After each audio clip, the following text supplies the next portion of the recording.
Hello friends, welcome to the new episode of my channel. আমি Prince. এখন basically কথা বলবো একটা নতুন সিনেমার অ্যানাউন্সমেন্ট নিয়ে, এবং এটা ধনুষের 50তম সিনেমা।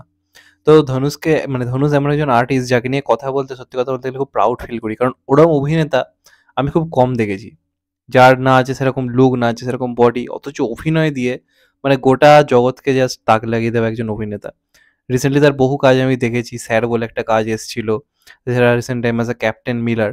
তবে ধনুষের কপাল আমি বলবো কিন্তু অনেকের চেয়ে খারাপ, কারণ ধনুষ যে লেভেলের কন্টেন্ট ডেলিভার করছে, যে লেভেলের পারফরমেন্স দিচ্ছে, যে লেভেলের কাজ করছে, ধনুষের কেরিয়ারে অনেক আগে 100 কোটি, 150 কোটি, 200 কোটি, 250 কোটি বক্স অফিস চলে আসার কথা ছিল, কিন্তু সেই লেভেলের বক্স অফিস ধনুষের সিনেমার হয় না।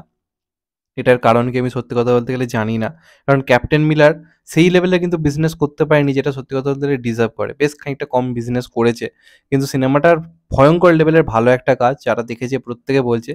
তো সেটা আরও বেটার বক্স অফিস ডিজার্ভ করে, কিন্তু সেই বক্স অফিস হয়নি।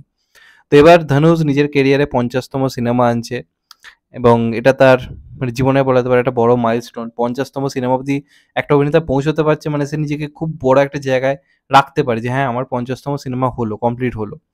তো এটাকে স্মরণীয় করে রাখার জন্য ধানুষ কিন্তু নিজের 50তম সিনেমাটাও সেই লেভেলের করবে বলে আমার মনে হচ্ছে, এবং ধানুষ নিজে এটা ডাইরেক্ট করছে। পুরো লেখা, রিটেন এবং ডাইরেকশনটা এটা কিন্তু করছে ধানুষ নিজে। তো এই সিনেমাটার নাম হচ্ছে রায়ান। আজকে নাম অ্যানাউন্সমেন্ট হয়েছে, সিনেমাটার নাম হচ্ছে রায়ান। এটাই নাম দেওয়া হয়েছে।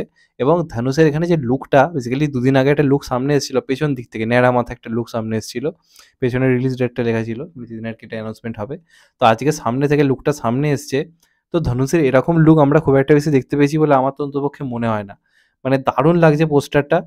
এবং এখানে চরিত্রটা দেখি যেটুকু যে আমার মনে হচ্ছে, যেটুকু যে আমার প্রেডিকশন, চরিত্রটা কিন্তু সাইকো টাইপের একটা ক্যারেক্টার হবে বলে আমার মনে হয়, কারণ যেরকমভাবে চরিত্রটাকে দাঁড় করিয়ে রাখা হয়েছে, আমার চরিত্রটাকে দেখে মানে খুব একটা স্বাভাবিক ধরনের চরিত্র বলে তো মনে হচ্ছে না। এবং পিছনে আরও দুজন রয়েছে, এবং তার মধ্যে একজন যেটুকু যা দেখে বুঝতে পারছি কসাই টাইপের চরিত্র লাগছে, আর অপরদিকে আর একজন রয়েছে।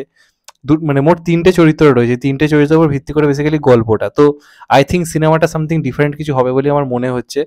এবং এই রায়ান নামটা খুব ইন্টারেস্টিং দেওয়া হয়েছে, এবং সর্বোপরি ধনুষের যে লুকটা, মানে দুর্দান্ত লুক হয়েছে ধনুষকে এখানে। মানে বোঝাই যাচ্ছে একটা ঠান্ডা মাথার কিলার টাইপের লুক, মানে লুক আর কি দেওয়া হয়েছে, সেটা ধনুষকে ইন্টারেস্টিং কিন্তু লাগছে। মানে ধনুষ নিজের পারফরমেন্স দিয়ে সবটুকু উজাড় করে দেয় এখানে, তার সঙ্গে সঙ্গে লুকটা অন্যরকম করা হয়েছে, এবং নিজের 50তম সিনেমাকে স্মরণীয় করে রাখার জন্য সেই লেভেলের স্ক্রিপ্টটি চুজ করেছে বলে আমার তো ব্যক্তিগতভাবে মনে হয়। এবং মিউজিক দিয়েছে এআর রহমান।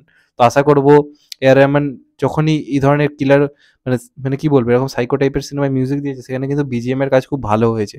তো আশা করবো এটারও সেই ব্যাকগ্রাউন্ড মিউজিকটা সেই লেভেলের হবে, এবং ধনুষ আশা করবো নিজের 50তম সিনেমাকে পুরো ডেলিভার করে রাখবে। এবং এখানে ধনুষের লুকটার মধ্যে একটা আলাদা রকমের ইন্টেনশন রয়েছে, মানে রক্তাক্ত অবস্থায় ড্রেসটা রয়েছে, এবং একটা কসাই টাইপের ক্যারেক্টারই দেখে মনে হচ্ছে, হাতে একটা অস্ত্র নিয়ে দাঁড়িয়ে রয়েছে। আমার কিন্তু পোস্টারটা বেশ ভালো লেগেছে।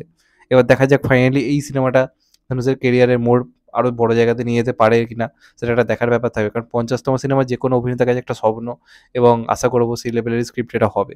তোমাদের কেমন লেগেছে পোস্টারটা অবশ্যই কমেন্ট করে জানাও। চ্যানেলটা নতুন হলে চ্যানেলটাকে সাবস্ক্রাইব করে দিও, and get the bell icon. ভালো থেকো সবাই, টেক কেয়ার, নমস্কার, আবার দেখা হবে আমাদের ভাই। সবাই ভালো থেকো, সুস্থ থেকো, নমস্কার, টেক কেয়ার, আবার দেখা হবে, ভালো থেকো সবাই, টেক কেয়ার।